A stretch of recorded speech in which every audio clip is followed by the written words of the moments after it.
아브라함의 사사로운 목표를 이루기 위해서 다가가신 것은 아니었거든요. 아브라함이 하나님께 이렇게 왔을 때 그의 목표와 그의 생각이 내려지기를 원하셨고, 그리고 하나님께서 기대하시는 모든 것들이 아브라함의 것이 되기를 이렇게 원하셨죠. 그래서 아브라함을 부르시고, 그 다음에 이스라엘 백성들을 부르시고, 그리고 그 어떤 행동을 하시든지 간에 거기에는 이제 목표는 딱 하나밖에 없습니다. 하나님과 긴밀한 교제, 사랑의 관계를 가지는 저와 여러분들을 지금 계속해서 하나님께서 뭔가 같이 일하도록 요청하실 때가 있잖아요. 그 요청의 최고 끝에 뭐가 있느냐 하면 하나님을 더 잘 아는 게 있습니다. 여러분들이 뭔가를 봉사를 하고 그리고 하나님을 위해서 뭔가 이렇게 순종해 나가는 그 과정에서 여러분들에게 손에 딱 떨어지는 최고의 어떤 선물은 하나님을 좀 더 알게 되는 겁니다. 계속 점진적으로. 다른 우리의 사사로운 것들을 이제 들어주시겠지. 이런 목표는 이제 잘못된 목표인 거죠. 그래서 가나안 안으로 이렇게 하나님이 인도하시는 이스라엘 백성에게 최종적으로 이렇게 남아있는 것은 하나님이어야 되는데 사실은 이스라엘 백성들은 그렇게 안 됐죠. 하나님을 획득한 게 아니라 이스라엘 백성들이 얻은 것은 가나안 땅 안에서 자기 목표를 따라서 살아가는 것만 최종적으로 남게 되거든요. 그래서 하나님께서 하나님의 백성을 폐기하는 일이 일어납니다. 폐기. 못 쓰겠다는 거죠, 이제. 그래서 바벨론에 의해서 원래 노예살이 했었는데 다시 노예살이를 보내죠. 바벨론으로. 그리고 아시리아로. 그리고 예수님 오실 때쯤에는 다시 로마의 노예살이를 하는, 이게 하나님의 목표 안으로 쑥 들어와야 되고, 그리고 하나님의 기대 속으로 들어와야 되고, 하나님 그분이 목적이어야 되는데 이스라엘 백성들은 일회성 순종 외에는 전체적인 목적 자체가 자기에게서 떠나지 않았거든요. 그래서 어떨 때는 사실은 이게 잘 안 되는 건가 싶기도 합니다. 모세가 이끌고 나온 이스라엘 백성들 전체가 사실은 자기 목표에서 내려지지 않아서 모세의 목회는 실패했다 이렇게 볼 수도 있거든요. 그리고 모세가 이스라엘 백성을 향해서 미래를 예언할 때 너희들은 하나님의 인도를 따라서 적절한 곳에 도달하지 못할 거다 이렇게 예언합니다. 도달하지 못할 거다. 리더가 자기가 섬기는 백성들에게 잘 될 거라고 얘기하지 않고 너희들은 결국 하나님과 다른 길로 가서 다른 지점에 도착하게 될 것이다. 이렇게 얘기하는 것은 정말 섭섭한 이야기잖아요. 근데 모세가 이스라엘 백성을 향해서 그렇게 한 거죠. 이스라엘 백성들의 현재의 마음의 상태를 볼 때 결국 그들은 지금 현재 하나님의 말씀을 조금 순종하고 덜 순종하고와 상관없이 기본적인 방향이 자기 개인의 영혼에 있기 때문에 결국 하나님과는 점점 벌어진 길을 갈 수밖에 없죠. 오늘 하나님 앞에 있어도 그 마음속에 도사리고 있는 것은 자기 목표와 자기 염원이기 때문에 하나님과 이렇게 갈라지게 되는 거죠. 그래서 이스라엘 백성들은 이 반복해서 패배하게 되죠. 그래서 하나님께서 이 다음 단계 이 일을 하십니다. 그래서 이스라엘 백성들과 이방인들을 다시 예수 그리스도 안에서 합해서 하나의 교회로 다시 만드시고, 그러면 어떤 목적이 그 안에 있을까요? 아담을 부를 때와 이스라엘 백성들을 부를 때와 새로운 교회를 향해서 하나님께서 기대하시는 바가 똑같죠. 우리를 향한 하나님의 기대도 똑같습니다. 다를 바가 하나도 없죠. 정리된 게 우리를 구원하신 가장 주된 목적은 바로 우리를 하나님께로 인도하기 위함입니다. 즉 하나님과의 친밀한 사랑의 교제로 인도하기 위함입니다. 그래서 우리가 주님과 같이 있다. 그러면 우리는 목적지에 도착한 것입니다. 우리가 이미 목적지에 도착해 있다. 주님과 교제를 시작했으니 앞으로 내게 떨어질 것이 무엇인가? 난 앞으로 무엇이 될 건가? 어떻게 될 건가? 이런 것들은 중요하지 않죠. 아무것도 중요하지 않습니다. 일단 우리에게 중요하지 않아야 되고 하나님도 그걸 중요하게 생각하지 않거든요. 좀 이렇게 적나라한 이렇게 비유를 들면 어떤 목사님이 영국에서 10년 동안 공부를 하셨는데 공부를 다 마치고 박사학위를 따고 이제 목회를 하기 위해서 돌아와야 되는 딱 하루 전날 주변을 이렇게 돌아보다가 사고가 나서 돌아가셨거든요. 그러면 이 목사님은 인생이 허무한가요? 어떨 것 같으신가요? 10년이나 공부해서 한 번도 펼쳐보지도 못하고 박사학위를 따자마자 죽었어요. 그러면 이분의 삶은 의미가 있나요? 의미가 없나요? 표면적으로 봐서는 여기에서 의미를 찾을 수가 없죠. 만약에 대답을 했다면 함정에 빠지신 겁니다. 이 표면 속에 이 목사님이 10년 공부하는 동안에 그의 목표가 하나님이었고 하나님과 동행했고 그분 자체와 같이 교제하는 기간이 10년이었으면 하나도 억울할 것이 없죠. 그런데 사역이 목표였다면 한 맺히는 거죠. 한 개인이 10년간 공부해서 죽음을 맞이했다. 이렇게 되는 거니까.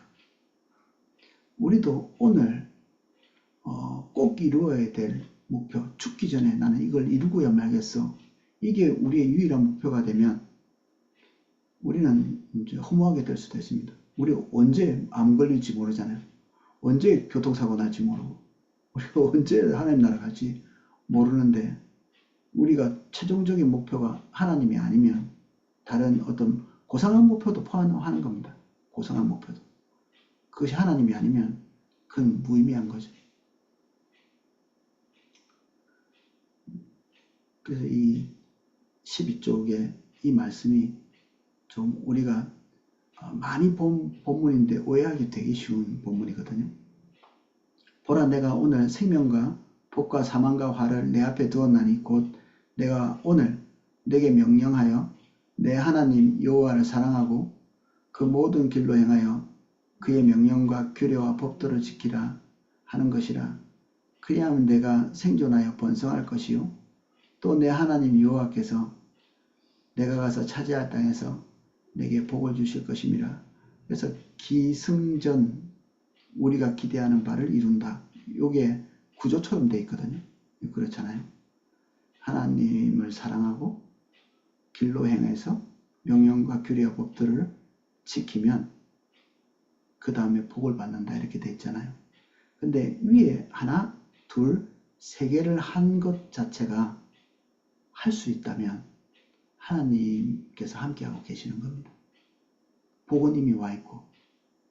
그래서 이것만 하다 죽어도 억울하지 않습니다. 뒤에 다른 여분의 것이 오지 않는다 할지라도. 마더 테레사 같은 경우에도 그렇습니다. 제가 영화를 하나 본 적이 있는데 마더 테레사에 대한 하나님이 캘커타에서 이 거린들을 위해서 일하도록 말씀하셔서 거기서 하나님과 동행하면서 거린들을 위해서 많은 봉사를 했죠. 그래서 이게 막 신문에 나고 전 세계 사람들이 이걸 알게 되고 그렇게 하면서 도울 자들이 많이 보내지고 그래서 사역이 엄청나게 커지고 근데 마지막에 이 마더 테레사가 어떤 이 마더 테레사를 중심으로 한 큰 구제단체의 회의를 하러 갔다가 사람들이 이렇게 의견이 이렇게 분쟁하고 그리고 방법에 치우치고 이 사업을 좀 더 잘하기 위해서 서로 논쟁하고 있는 딱 그 시간에 마더 테레사가 그날로 그 모임을 해체시켜버리거든요. 그리고 자기는 다시 그 거린들을 몸소 섬기는 거리로 돌아가죠. 처음부터 단체를 크게 키우는 것이나 더 많은 사람들을 돌보는 것이 목표가 아니었던 거죠. 착한 뜻도 목표가 아니고 위대한 뜻도 목표가 아니고 처음부터 주님과 동행해서 거기까지 갔기 때문에 계속 마더 테레사에게 남아있었던 것은 하나님과 동행하고 있다는 딱 그 사실 외에는 아무것도 목표가 아니었던 거죠. 그래서 우리는 비전 같은 경우에도 하나님을 놓치는 중요한 함정이 될 수가 있습니다. 비전은 당연히 하나님으로부터 왔죠. 우리 각자 개인이 하나님께 받은 뭔가가 있을 수 있습니다. 처음에 그것을 받을 때 하나님과의 관계가 너무 신실했고 좋았고, 그리고 하나님께서 우리에게 주신 목표를 통해서 어느 정도 일하신 것에 대한 황홀한 경험들도 있겠죠. 근데 나중에 시간이 지나다 보면 그 사역 자체가, 그 목표 자체가, 그리고 비전 자체가 우리에게 유일한 것으로 남아있고, 하나님이 뒷전으로 이제 하나님이 그 비전을 이루는 도구가 되는 거죠. 이렇게 반복적으로. 그러면 이제 우리는 주님 따르는 것입니다. 비전이 어느 날 우리의 또 다른 목표가 되어 있는 거죠. 그래서 하나님께서 명령과 규례를 지키도록 하셨는데, 명령과 규례를 지키는 것보다 하나님 그분 자체가 우리에게 여전히 계속해서 우리의 목적과 목표가 되어야 되는 거죠. 그래서 하나님 자체가 너무 좋아요. 항상, 오늘도. 모든 순간순간이. 그 애들 찬양 중에 예수님 너무 좋아, 너무 좋아, 참 좋아하는 그런 찬양이 있거든요. 딱 그런 그 노래를 할 수 있는 상태. 그 찬양을 할 수 있는 상태가 딱 올바른 상태죠. 어떨 때는 그렇게 할 수 없는 경우도 있거든요. 13쪽 넘어가겠습니다.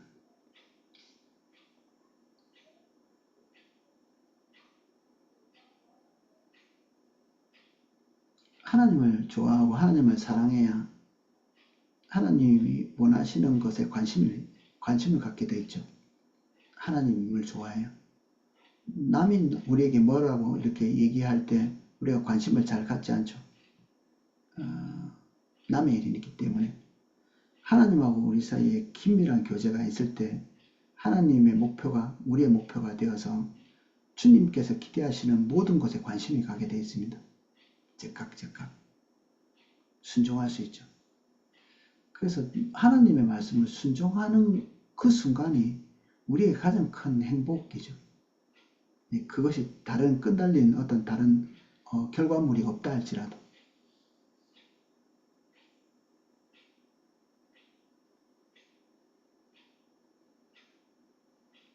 그래서 하나님과의 교제를 떠나고 나면 일단 하나님의 말씀 자체에 우리의 의욕이 사라지고 그분의 관심사에 의욕이 사라져 버리죠. 하나님이 친해야, 하나님이 우리에게 굉장히 긴밀한 분이 되어야 그분의 목적이 우리에게 우리를 달달 볶는 것이 되거든요.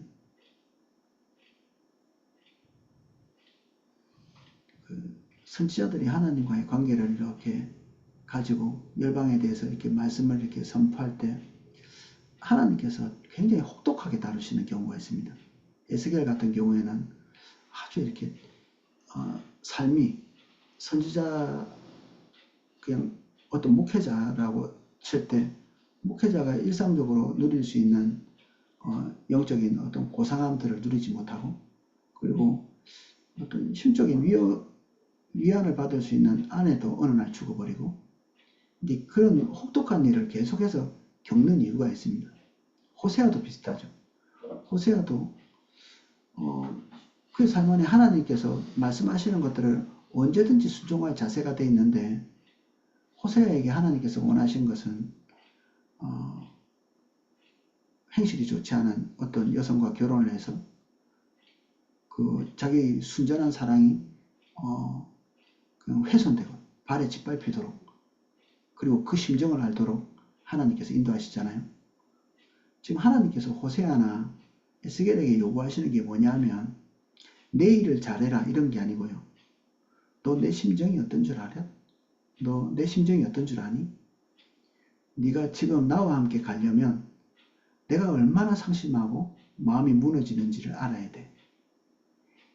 그래야 주님과 동행할 수 있는 겁니다. 우리는 종의 개념도 좀 다르거든요.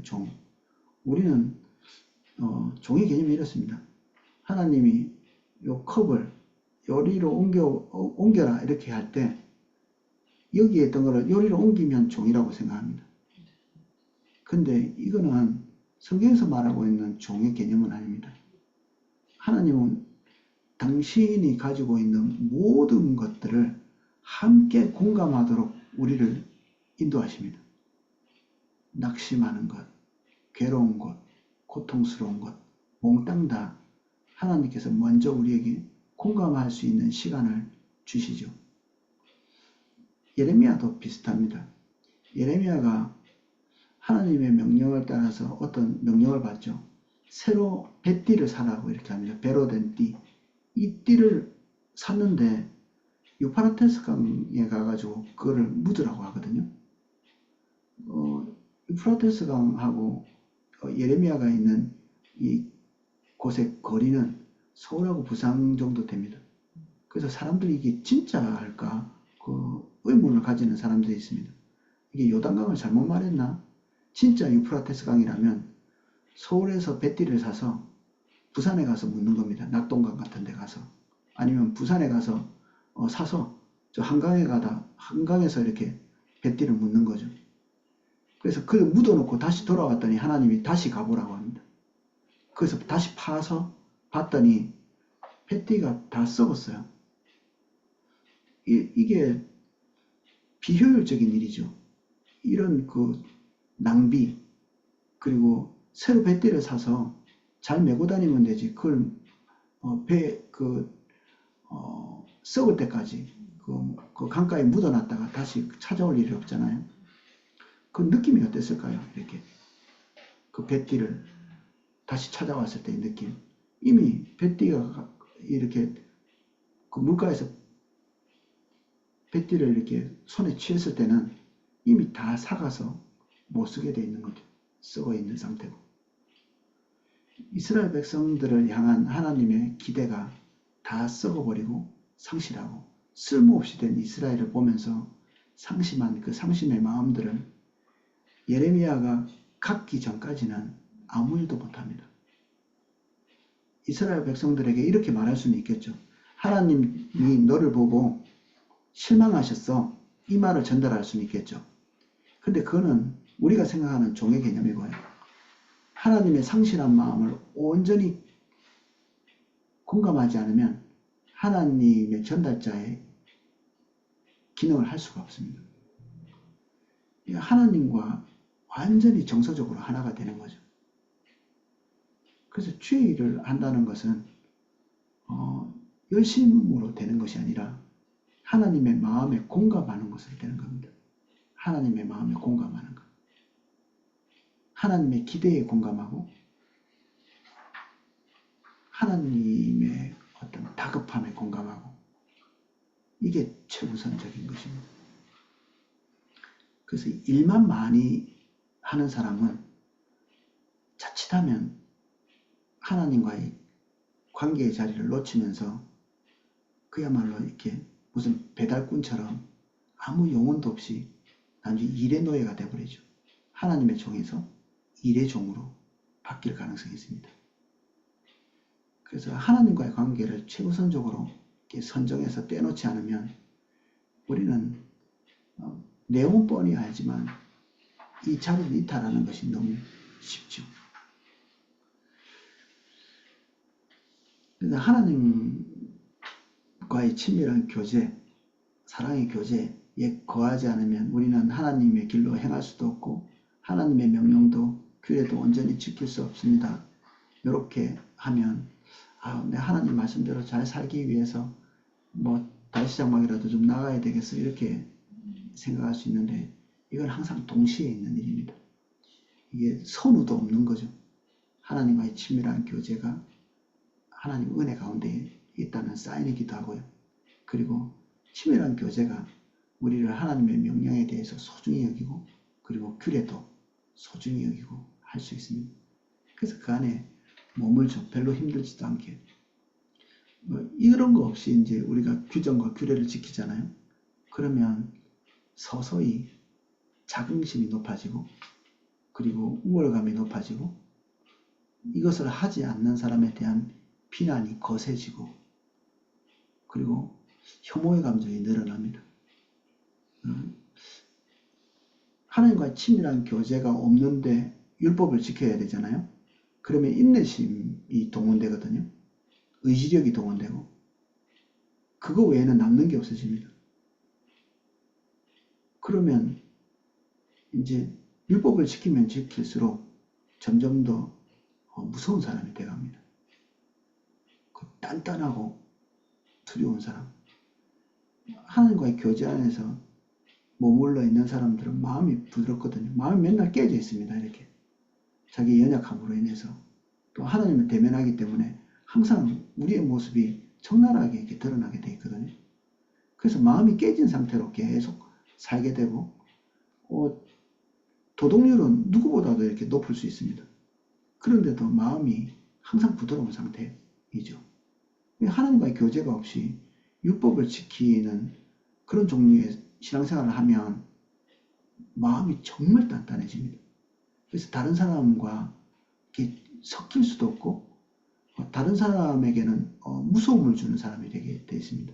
금방 정죄하고 그리고 표정도 굳어져요. 마음이 굳어지면 표정도 굳어지고 종종 그런 사람을 만날 수 있습니다. 그래서 의식이나 규정을 지키는 이런 것들이 있기 전에 하나님과의 친밀한 교제가 우선적으로 우리에게 있어야 된다. 나는 인애를 원하고 제사를 원하지 아니하며 번제보다 하나님 아는 것을 원한다. 13쪽입니다. 나는 인애를 원하고 뭔가는 원하고 뭔가는 원하지 않는다. 이런 얘기를 하시는데 원하는 것은 인애, 하나님을 아는 것. 하나님 이걸 원한다는 얘기인데 원하지 않는 건 제사, 번제 이렇게 답을 쓰셨을 겁니다. 심지어 다른 성경에 보면 번제 드리는 것이 살인하는 거나 똑같다. 너희들이 하는 것. 지금 왜 그 살인이라고 얘기하냐면 우리가 제사 지내는 것이 짐승을 이렇게 끌어와 가지고 그 짐승을 죽여서 그 살을 발라내서 태우고 뼈도 태우고 그리고 내장도 태우고 이렇게 해서 제사를 지내잖아요. 그럼 왜 그런 제사를 지내야 되죠? 하나님이 그런 제사를 좋아하시나요? 안 좋아하십니다.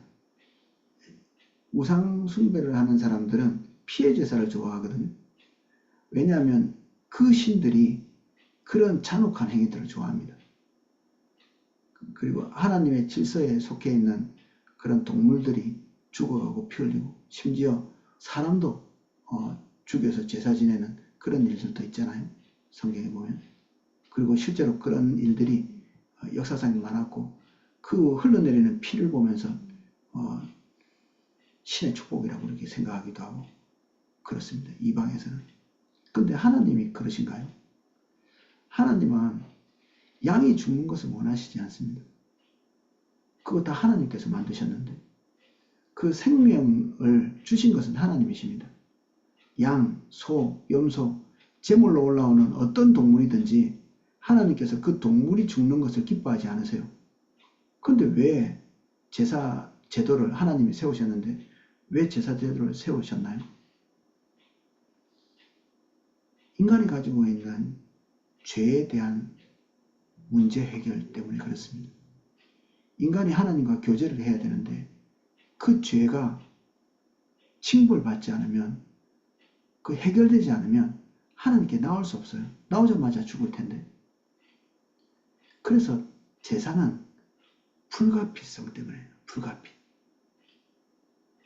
하나님이 그것을 죽는 것을 원하지 않지만 그 죄를 담당해야 될 속죄가 필요하거든요. 속죄. 그리고 속량이 필요하고 대속. 대신 속할 존재가 필요한 겁니다.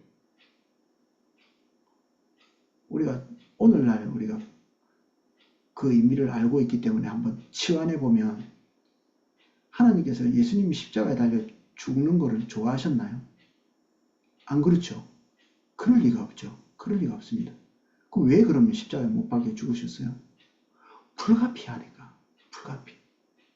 아니면 우리가 그걸 다 감당해야 되는데 하나님이 우리를 사랑하시고 우리의 문제를 해결하지 않으면 사랑의 교제를 나눌 수 없고 주님과 동행할 수 없고 예배도 할 수 없고 주님을 직면할 수 없는데, 그러니 예수님의 십자가가 불가피 필요한 거예요. 불가피. 여기 인애를 원하고 하나님 아는 것을 원하고 제사를 원하지 않고 번제를 원하지 않는다. 하나님께서 그 불가피한 상황을 만든 이유를 알아야 되는 거죠. 그래서 이후에 이런 상황을 잘 모르는 그냥 제사 행위만 남아있어서 그 짐승을 죽여서 하나님께 드린다고 이렇게 나오는 그 행위들에 대해서 너희들은 지금 개의 목을 꺾는 것과 똑같고 제사를 드린다고 짐승을 죽이는 것은 사람을 죽이는 거나 똑같아. 범죄하는 거죠.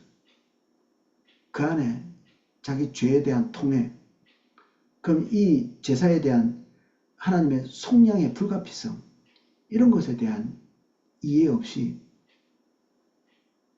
짐승만 죽이는 거죠. 그러니까 살인죄하고 똑같이 너희들이 행하고 있다. 하나님이 그걸 좋아하시지 않는데, 그래서 우리는 의식보다 하나님의 기대, 하나님의 원하심, 지금 하나님의 의식을 통해서 기대하는 게 뭔가, 이걸 계속 의심할 필요가 있습니다. 의심. 우리 자신에 대한 의심.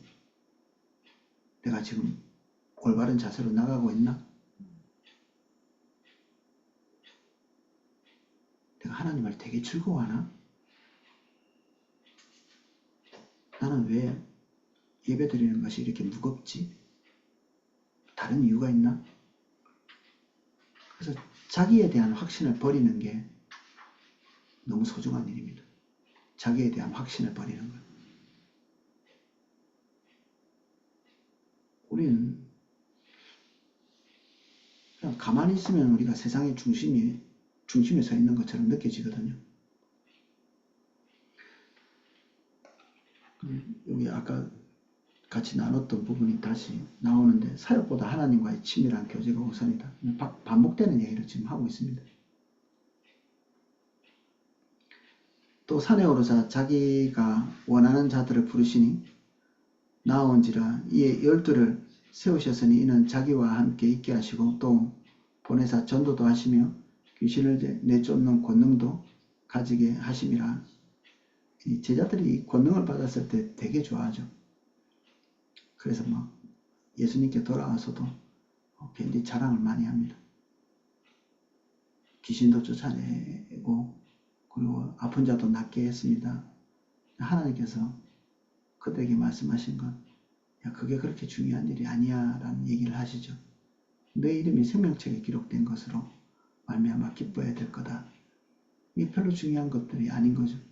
하나님께서 이들을 부르신 주된 목적은 그들이 이런 사역을 하는 유능한 사도가 되는 것이 1차적 목적이 아니고 주님께서 그들과 교제하려고 하신 겁니다. 나와 같이 있자. 그럼 사도들은 훌륭한 일 많이 했잖아요. 아니요, 그렇게 보시면 안 되고요. 죽을 때까지 주님과 동행한 겁니다. 그때 부르신 대로 하나님과 교제하던 그 교제가 예수님이 죽으시고 부활하시고 난 이후에, 죽으시고 부활하시면 하늘에 그냥 계신가요? 그분은 모든 사역이 끝난 다음에 하나님의 백성들과 왕성하게 일하고 계십니다. 그리고 사도들은 감화감동해서 열심히 일해서 하나님께 큰 성과를 드린 훌륭한 분들이라기보다는, 그렇게 이해하기보다는 그때 하나님과 동행을 예수님께서 죽으시고 부활하신 이후에도 계속 주님과 친밀한 교제를 나누면서 동행했던 사람, 그리고 그것에 대한 결과물이 우리가 보고 있는 사도행전입니다. 가시적으로 나타나는 놀라운 일들이 있죠. 근데 우리는 그것을 주목하는 순간 그들이 했던 그 어떤 것도 똑같이 따라할 수 없습니다. 그들이 했던 하나님과의 교제를 모방해서 따라야지 그 가시적인 어떤 성과들을 따라하면 곤란한 일이 생깁니다. 인본주의자가 됩니다.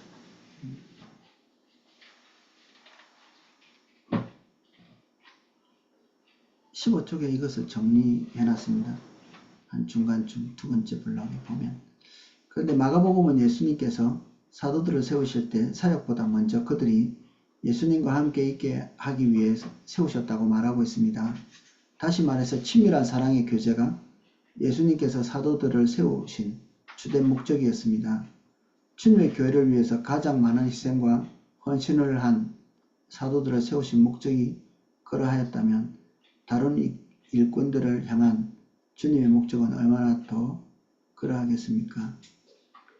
그래서 일을 열심히 하다가도 중간중간에 주춤주춤할 필요가 있습니다. 우리가 지금 내가 뭐 하고 있나? 우리 일하기 되게 좋아하거든요. 일하기가. 우리의 존재가 어떤지에 대한 점검도 없이 일을 너무 열심히 하는 거죠. 그래서 헛수고를 엄청나게 하게 됩니다. 헛수고. 일 열심히 하고 하나님과의 관계는 떨어져 나가고. 그럼 일을 안 하면 하나님과의 관계가 깊어지느냐? 조금도 알 수 없게 됩니다. 일을 안 하면 이게. 주님과 동행을 안 하면 하나님께서 우리에게 지정하신 대로 걷지 않으면 하나님은 계속 움직이고 계시거든요. 근데 그것에 동행해서 발맞춰서 가지 않으면 조금도 하나님을 모르게 되어 있습니다. 얼마 전에 등록하신 분 중에 등록을 안 하셨었지만 3년을 등록을 안 하고 교회를 다니시더라고요. 왜냐하면 정교에서 일을 너무 많이 하다가 상처받았다고 하더라고요. 교회에 와서 메시지를 듣고 지금 이해가 잘 안 되는 게 메시지를 듣고 개인의 내적 성숙을 도모하시는 것 같아요. 내적 성숙. 그래서 하나님에게 뭔가 이렇게 잘 보이려고 하시는. 근데 지금 우리가 전달하고 있는 메시지는 그런 메시지가 전혀 아닌데 하나님과 어떻게 하면 구체적으로 동행할 수 있는지, 그리고 그 동행은 교회와 함께 가게 돼 있거든요. 근데 교회에 몸이 되지 않으세요. 첫 번째. 그냥 돌을 닦고 계시는 느낌을 받습니다. 돌을 닦는. 하나님께서 관심을 가지고 있는 일에 조금도 투신하지 않는, 한 발짝도 같이 넣지 않는. 그럼 지금 하나님께서는 왕성히 하나님 당신의 사역을 위해서 당신의 교회와 함께 막 이렇게 가고 계시는데 본인은 그 자리에서 계속 메시지 듣고 제자리에 서 있는 거죠. 하나님을 조금도 모르게 되어 있습니다. 설교를 엄청나게 듣는데도 모르게 되어 있습니다. 어떻게 알겠습니까? 주님으로부터만 배울 수 있는 건데 주님은 이미 가고 계시고 그는 그 자리에 있으면 서로 다른 자리에 있잖아요. 그건 모르게 되어 있는 거죠.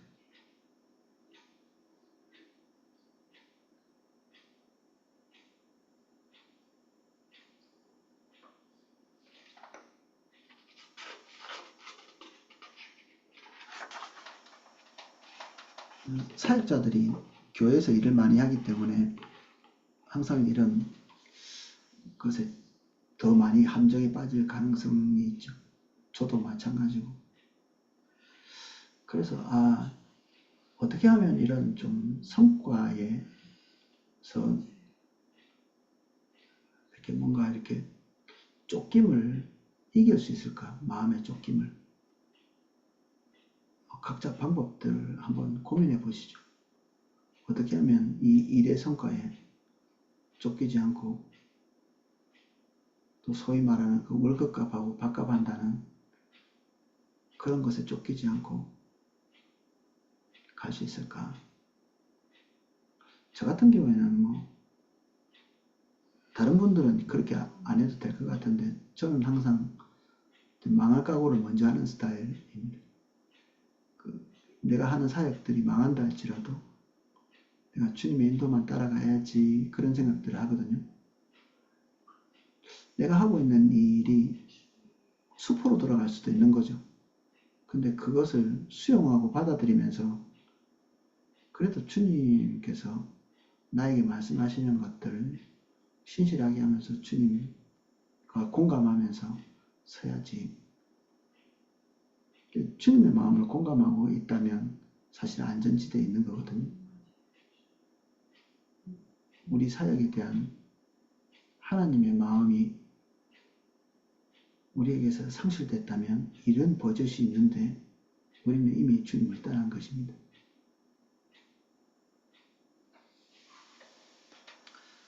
우리가 하고 있는 봉사, 뭐 교사로도 많이 일하시고 하는데 뭐 학군단도 하시고 우리 성도님들 그 봉사하면서 너무 기뻐하시는 분들이 있거든요.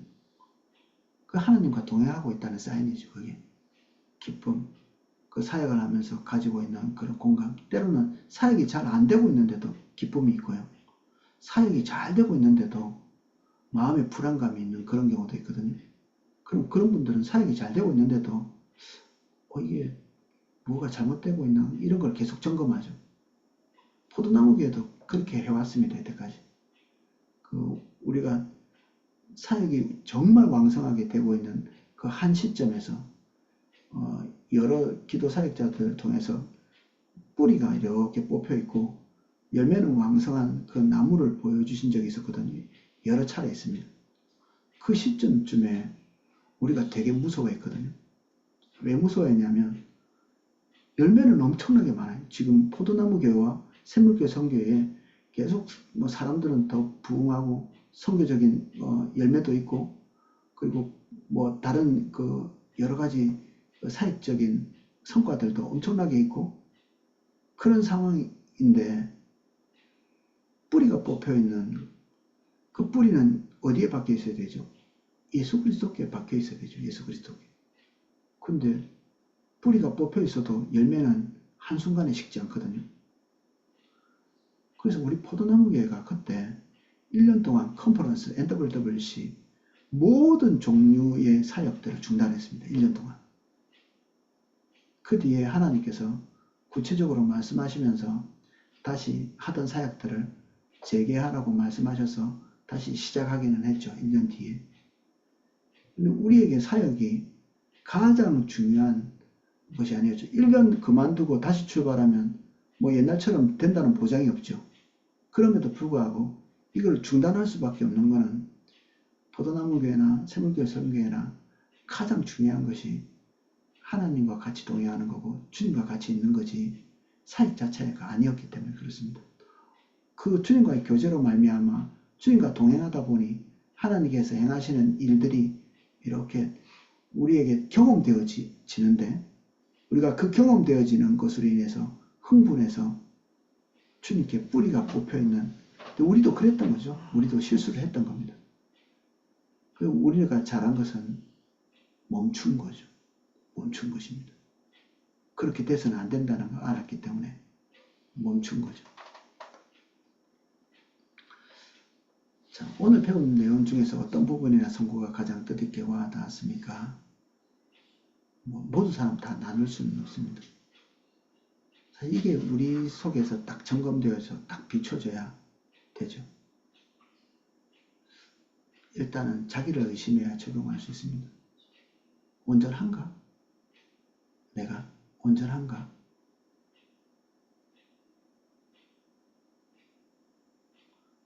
이거의 요점. 하나님과의 친밀한 교제는 우리 신앙의 가장 핵심이요 근본입니다. 하나님은 우리를 사랑의 교제를 나눌 가족으로 창조하셨습니다. 하나님과 우리 사이가 가족이기 때문에 고엘의 제도가 형성됩니다. 고엘. 이 고엘은 끝까지 책임지는 거죠. 끝까지 책임. 운명을 걸어놓고 끝까지 책임지는 것입니다. 가족은 내팽개치는 거는 안 되거든요. 그건 불가하죠. 하나님과 우리 사이의 사랑의 교제로 인해서 구속이라는 것이 일어난 겁니다. 고엘이라고 하는 가족에 대한 의무가 그 속량이라고 하는 구속이라고 하는 이 단어의 어근이 되거든요. 그래서 하나님께서 우리를 구속하신 이유는 하나님과의 친밀한 교제로 인해서 그렇습니다. 우리를 너무나 사랑하시기 때문에 구속할 수밖에 없었죠. 구속. 그래서 우리의 구원도 사실 관계 때문에 일어난 겁니다. 우리 하나님께 구원받았습니다. 예수님께 구원받았습니다도 관계 때문에 일어난 사건입니다. 하나님과 우리가 사랑의 관계에 있기 때문에.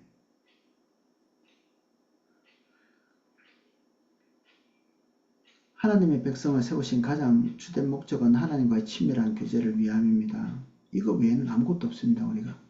우리는 이것으로 출발했고 중간에 어떤 놀라운 체험들을 한다 할지라도 다시 이것이 우리의 목적되어서 딱 거기에 멈춰 있어야 되죠. 하나님과의 친밀한 교제는 명령과 규례를 지키는 것보다 우선입니다. 하나님과의 친밀한 교제는 의식보다 우선입니다. 아까 설명했지만 당연한 일입니다. 하나님과의 친밀한 교제는 사역보다 우선입니다.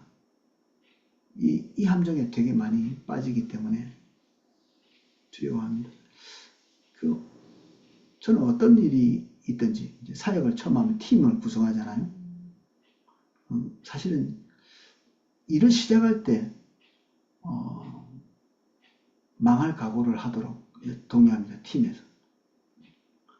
군송교를 하든 해외 선교를 하든 크리스마스를 준비하든 아니면 뮤지컬을 준비하든 뭐든지 간에 망할 각오를. 왜냐하면 사람은 자기가 하고 있는 일이 자기의 명예가 달려있고 그리고 자기의 모든 것이 다 달려있기도 하거든요. 사람의 인정도 달려있고. 그래서 자기가 하는 일이 망하면 안 돼요.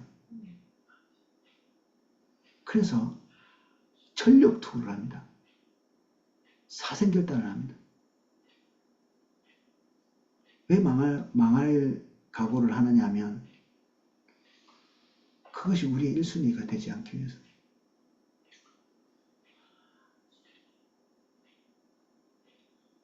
그래서 지금은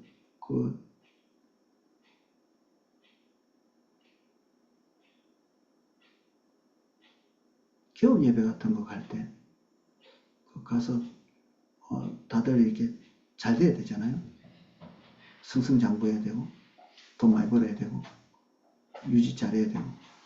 근데 사업하는 사람이 사업이 잘 유지되는 것에 전력 투구하면 그게 제 1순위가 되면 하나님께서 그 사업처에 원하시는 소중한 것이 비춰질 때도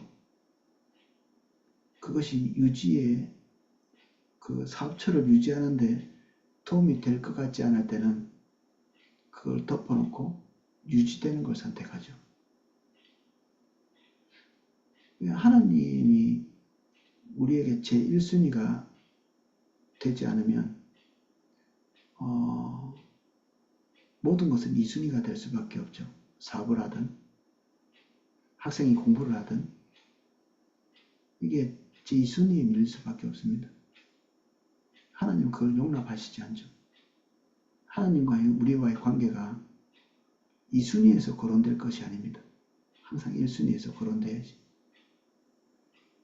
그래서 두 번째 것들은 별로 중요하지 않습니다라는 선언이 망할 각오를 하는 겁니다. 하나님과의 관계 외에는 저에게는 그다지 중요한 일이 아닙니다라는 선언. 사업하는 사람은 사업이 손해가 날지라도, 공부하는 사람들은 성적이 떨어질지라도, 사람과의 관계가 중요하다면 관계가 끊어질지라도 이런 각오가 미리 되어 있지 않으면 우리는 주님과 함께 출발해서 나중에는 주님은 놓치고 일만 남는 결과를 가지게 됩니다.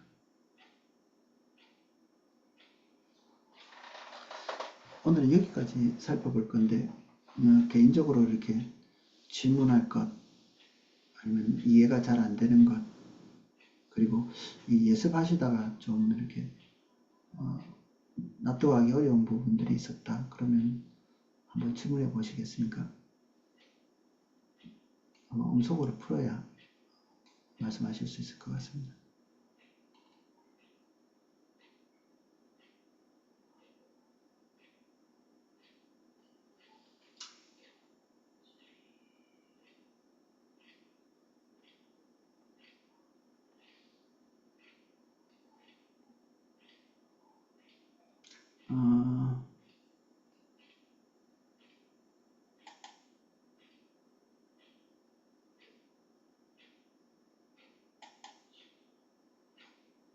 그래요. 그러면 기다리다 시간 낭비 안 하니 우리가 기도를 하는 게 나을 것 같습니다.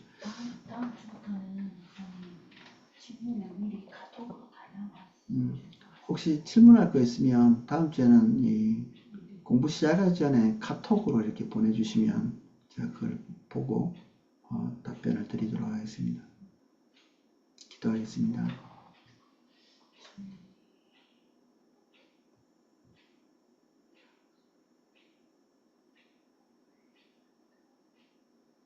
하나님, 우리가 깊은 고민이 필요합니다. 우리가 어디에 서 있는지 의심할 필요가 있습니다. 나의 중심의 동기를 확신할 수 없는 우리입니다.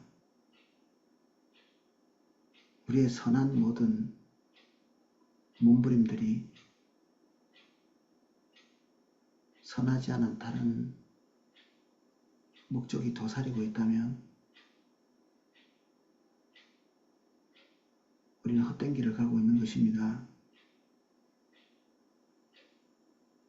사람도 속이고 나 자신도 속이나 하나님 앞에서는 아무것도 숨길 수 있는 것이 없습니다. 우리의 길이 헛되지 않도록 우리의 비전에 함몰되지 않게 도와주십시오. 우리의 사업이나 우리의 가정이나 남편이나 아내나 부모나 우리의 재물이나 그것이 1순위로 거론될 수 없습니다. 주님은 항상 우리의 유일한 목적, 유일한 목표이십니다. 주님은 수단이 아니십니다.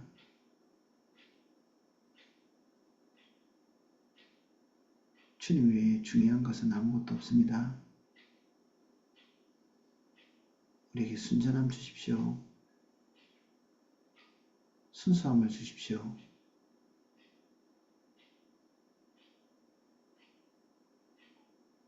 거짓되지 않은 마음 주십시오.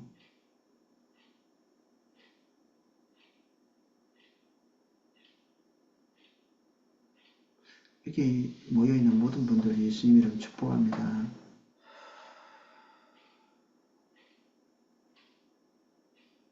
다른 사람에게 착하게 보이려고 애를 쓰는 경우가 있습니다. 우리 그리스도인이기 때문에.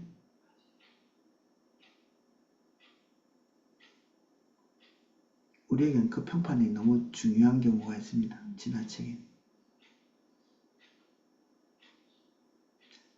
주님은 우리에게 내가 너희를 화평케 하러 왔다고 생각하지 말라고 말씀하셨죠. 그것이 가장 좋은 우선순위가 아니기 때문에 말씀하신 것입니다. 때로는 주님을 선택하면서 사람들로부터 좋지 않은 평가를 불가피 듣는 경우가 있죠. 착하지 않은 사람 되는 겁니다. 감수할 수 있는 용기를 주십시오. 주님의 우리에게 소중한 가치는 없기에 오늘도 우리가 간절히 바라는 모든 것들을 단념합니다.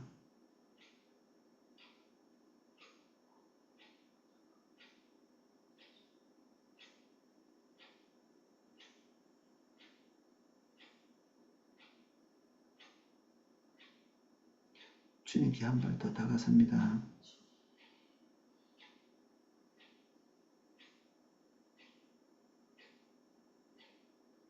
처음같이, 아니 처음보다 더 주님께 다가서게 해주십시오.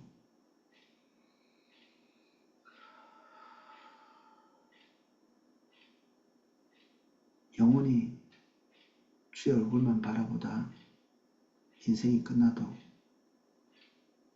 우리의 삶이 허무하지 않습니다.